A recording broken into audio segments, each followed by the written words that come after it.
Good morning, everyone. Lots going on as usual. Today is Tuesday, July 29th, 2025. And don't expect those 100,000 people in hotels to be getting their work permit from Doug Ford anytime soon. Apparently, Doug Ford has decided to walk that back, which is good news, really. I don't think flooding the Ontario labor market with 100,000 hotel dwellers is a good idea. But also, why are we forced to continue paying for them? The payment for hotels is scheduled to be up in September of this year, but there's no plan for what to do with them. What are you going to do with all of these people? There's no housing for them to move into. So what do you do with all of these people? So this is a problem that is going to raise its ugly head again in a month and a half. People are going to be saying, oh no, we've got all these people in hotels at the tune of $1 billion. Well, the $1 billion is since 2020, but there's 485 hotel rooms, I think, at this point in time that are full of people. And the funding for that is going to end in a month. And where are they all going to go? I don't think there are any good answers there. Reaching out to Harper. So trade is failing, and a whole bunch of other countries, the EU and a whole bunch of other countries, have deals with the United States and Donald Trump, and not Canada. And so apparently, Carney is reaching out to Harper for help with that, which is not surprising, but we'll see how that all plays out. Trump wants the Ukraine war over in 10 days. We'll look at that closer to the end of the show. The EU trade deal and its impact on Canada, because Canada could have sold $750 billion worth of liquid LNG to the European Union. Unfortunately, we said there's no business case for that. We hate money and we'd like to virtue signal more. And so we missed that deal, and now Trump's got that deal, and want, sucks to be us. And how else is that trade deal going to hurt us? UK is treading on free speech, and we'll talk about that in a little bit of detail. And up to 210 candidates in Battle River Crowfoot. Wild, absolutely wild. Lots to get to. Let's get to it. First, we have to start with the Canadian election. I was going to start with the free speech stuff. The free speech stuff and the trade stuff go hand in hand, and they're both important stories, and they are both kind of foreign stories, but they impact Canada in a very, very big way. So we're going to talk about them early in the show today. But I thought that we've got to talk about the election rigging by Elections Canada. It's weird. It's a weird thing to have Elections Canada quarterbacking and allowing this election interference to go on while facilitating it almost. It seems very, very odd to me. Very, very strange indeed. CTV News is reporting list of candidates running in Pierre Poilievre's by-election passes 200. Oh my gosh, 200 candidates. I called it, right? Here's table salt. They said the ballot in the riding of Battle River Crowfoot, where Poilievre is running in a by-election, will be 88.2 inches long. How long is it? Almost 7 feet long. But they decided this is getting ridiculous. 6 feet is fine, but 7 feet, that's too big. And so they've decided to squelch all that. And they put out this video, or they put out this announcement.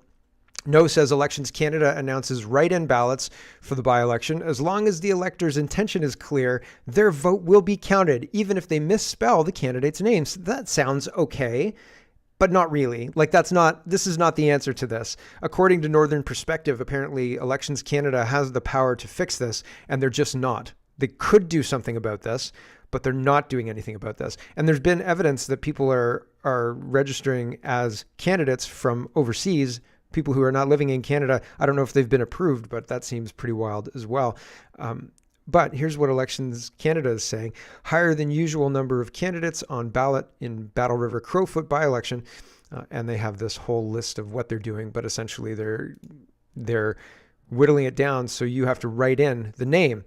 But if you write in, this is the video, and we're going to watch the video in a second, but you need to pay attention to this. Mr. Sunshine Baby is the one who highlighted this, who found this, and I'm just highlighting his work, so that's I appreciate it, right?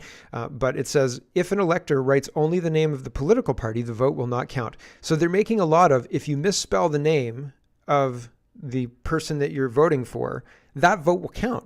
We will count that vote because we will know your intention. We know what you mean, even if you can't spell the name of the person on this 200 person long ballot. We know what you mean. Don't worry. We'll be able to figure it out. And I think that's pretty suspect. But if you write the name of the political party to be really sure, it won't count. Weird. But they're making a lot of, it'll definitely count. Don't worry. Right. So here's the Elections Canada video that's announcing this change, and I'll read what the text on the screen says because it's just got lots of bleeps and boops. Okay, so it's kind of, and you know what, I'm going to turn it down from here because sometimes I turn it down in my control panel, but it's as loud as it always is here, and I can't even hear myself think over the beeps and the boops. Okay, here's the Elections Canada beeps and boops. It says the ballot for the by-election in Battle River Crowfoot will look different. Given the unusually high number of candidates and past challenges with large ballots, Elections Canada will use an adapted ballot. Instead of marking their choice in a circle, electors will need to write the name of the candidate they are voting for on the ballot. A complete list of candidates will be available. As long as the intent of the elector is clear in writing a candidate's name, the vote will count. If an elector writes only the name of the political party, the vote will not count. As always, the ballot will have integrity safeguards. Okay. And election workers will count all the ballots in front of witnesses. So I still think that what is happening here is election interference and facilitated election interference by Elections Canada. I think it's very, very strange what's going on here. Mr. Sunshine Baby says Elections Canada announced that they will use a modified ballot for the Battle River Crowfoot by-election. Voters will be required to write the name of the candidate they voted for. That's insane. Any spelling mistakes or incomprehensible writing will be inadmissible. And that's apparently not true. But again, I don't know the mechanism by which they're going to do this. How can they know my intention if I can't spell the name correctly? How do they presume to know my intention? Oh, we know what you meant. Okay, great.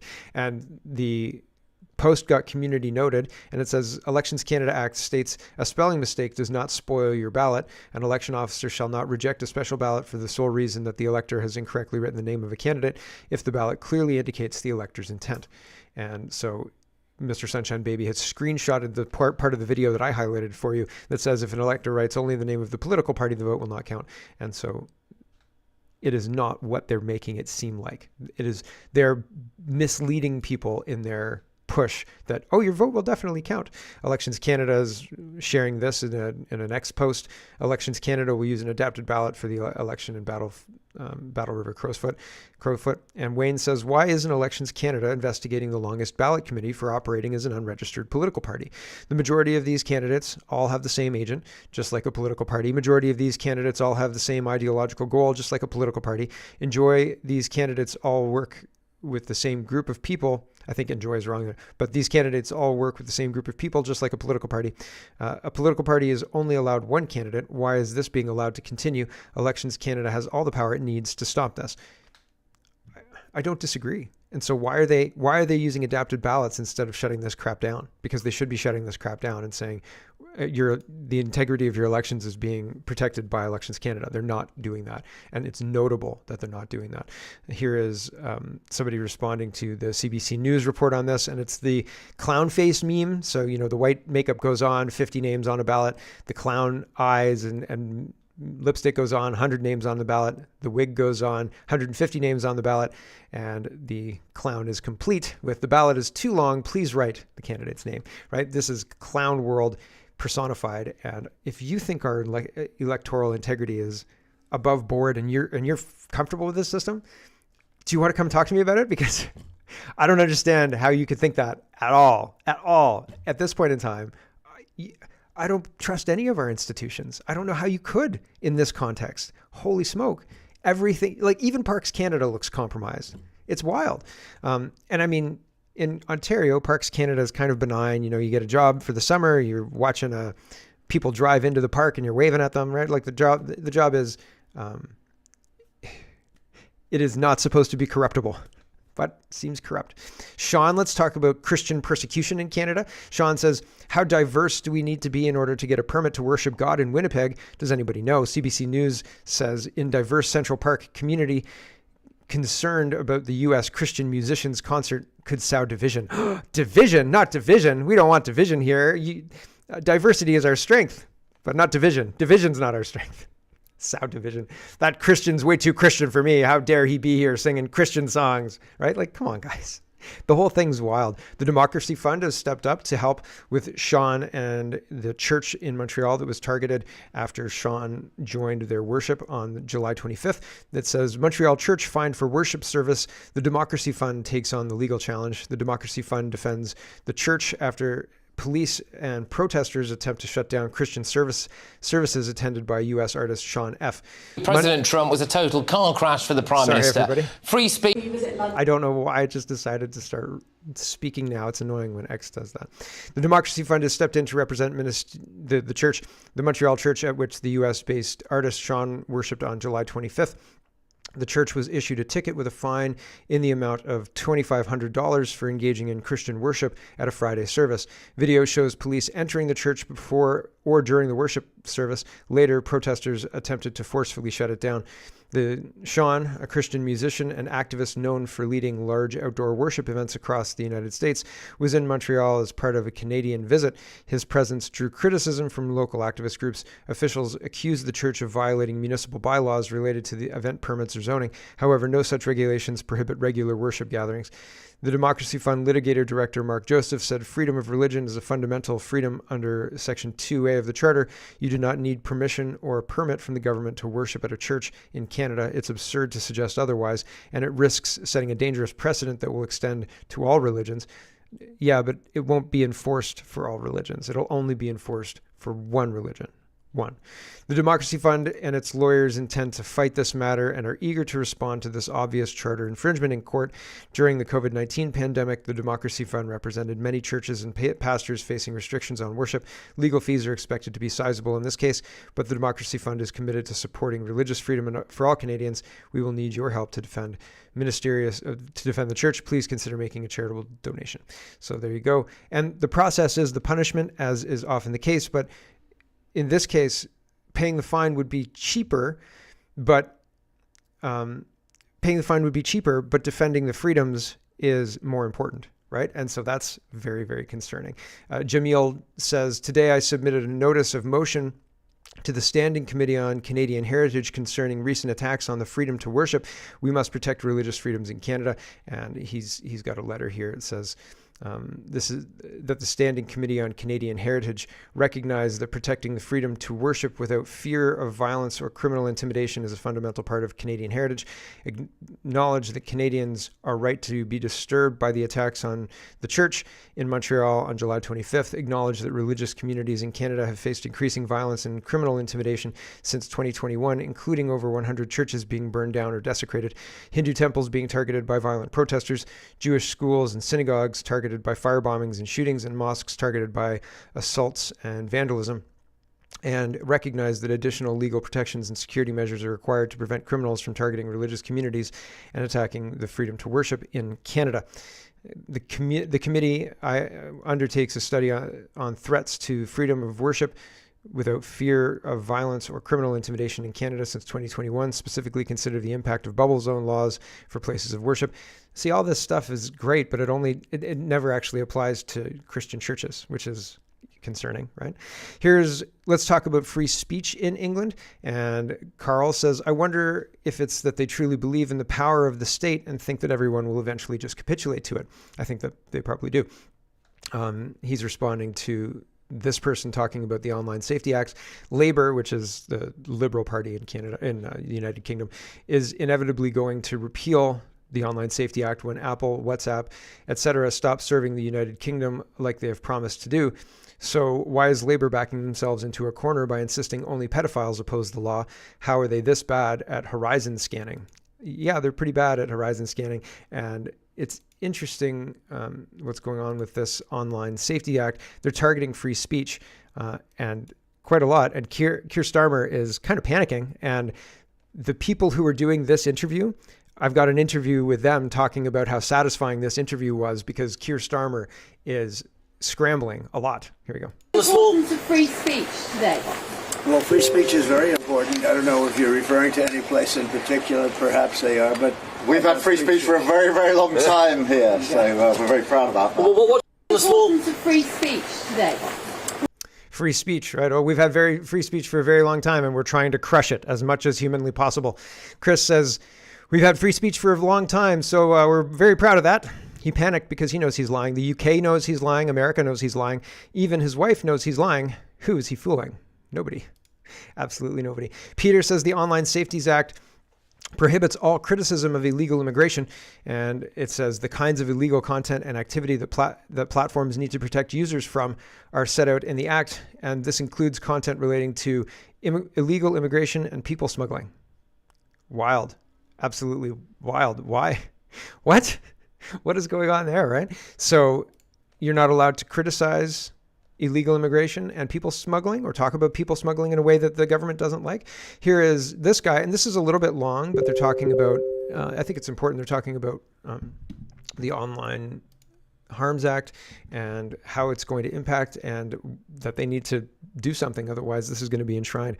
Lots to get through, including the Online Safety Act, which you have highlighted two key parts amongst the litany of outrage, but two key particular parts of this which have caused you big concern. Just explain what they are. Yeah, well, I want to make sure everyone watching this programme understands that this Online Safety Act, Orwellianly named, is plunging this country into a China-style surveillance state. And so there are two key things I want to flag inside the Act. Section 44, which allows the Secretary of State to unilaterally force Ofcom to change the rules about what needs to be censored and what doesn't, without an act of parliament, without a vote. So basically, it's a death knell of democracy in that respect. The second one is Section 179, which is even more insidious. What it does is make it illegal to say something that is false, that causes, and I quote, non-trivial psychological harm. And it's not just making that illegal, it is forcing social media companies to proactively censor that speech. And the penalties that are being imposed on these social media companies are things like 10% of global revenues and potentially criminal sanction for management. So what's that going to do, Ben?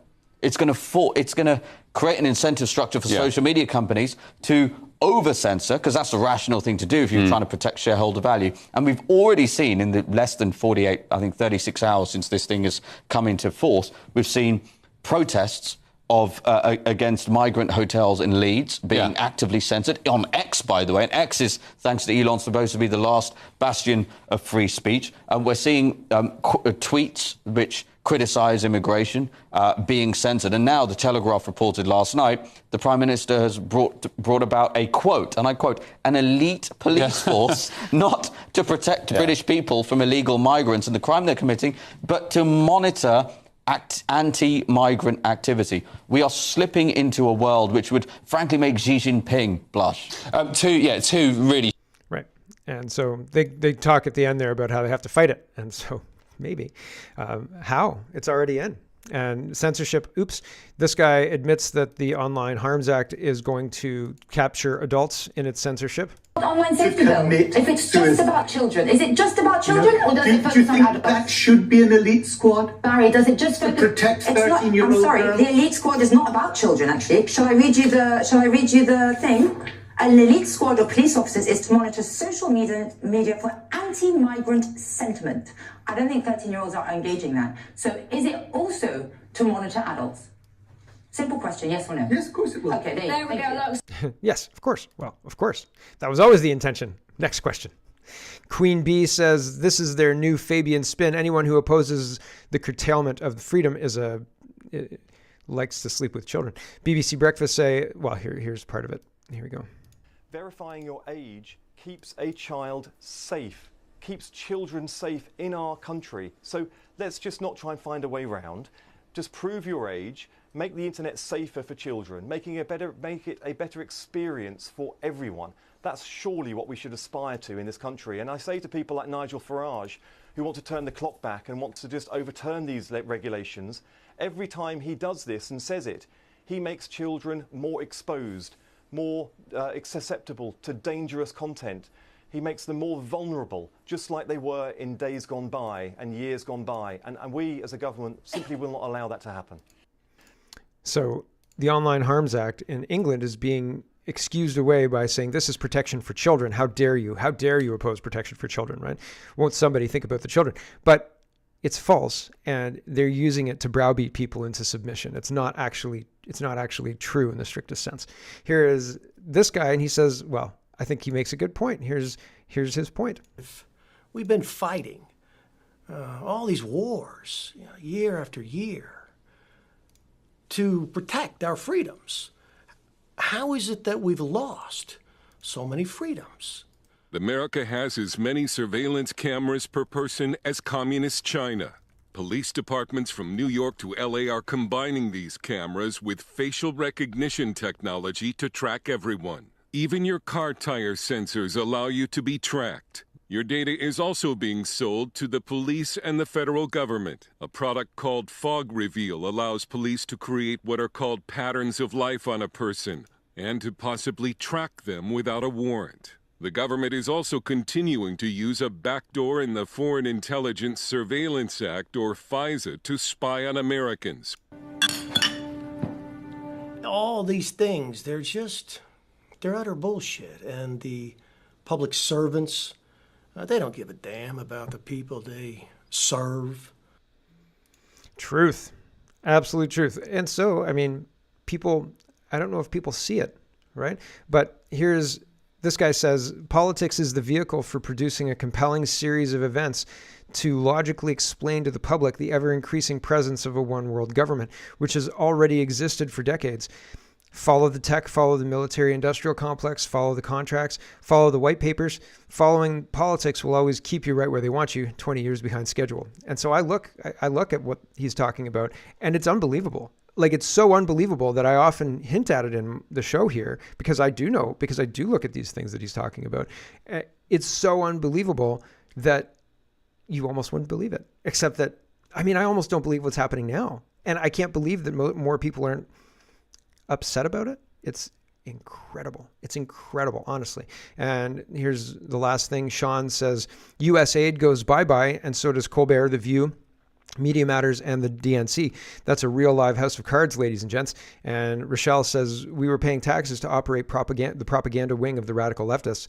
Let those cards fall. And if you can understand that politics is the vehicle of producing a compelling story to explain to the public what's happening, you understand why U.S. aid was used to prop up so many programs like The View and Colbert that talk about these things, Media Matters and Act Blue and others, right? That's how insidious it all is. And with that, we're going to talk about trade, and it's a really good segment. It's really, really interesting. Donald Trump is calling out the EU, and this lady talks about how satisfying it is to watch Keir Starmer squirm because he knows that he's lying, and the news knows he's lying, and he's going to be called out when Trump goes. And so